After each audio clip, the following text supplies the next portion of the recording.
ৰোজাৰ দিনত ভাতৰ থালৰ পৰা ওলাল পোক। আল্লাহৰ গজব। দিন দুপৰে ভাত খাব লোৱা এজনী মহিলাৰ ভাতৰ থালিৰ পৰা ওলাল পোক।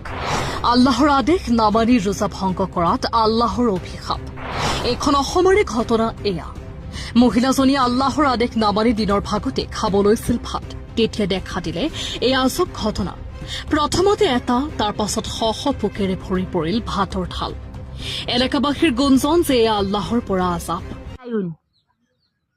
ও দিদি দেখা যা দিদি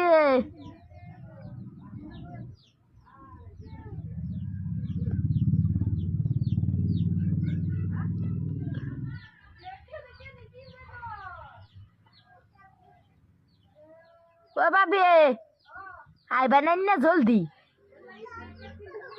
কিয়া নিউজ ডেস্ক রিপোর্ট, ট্রুথ বার্তা।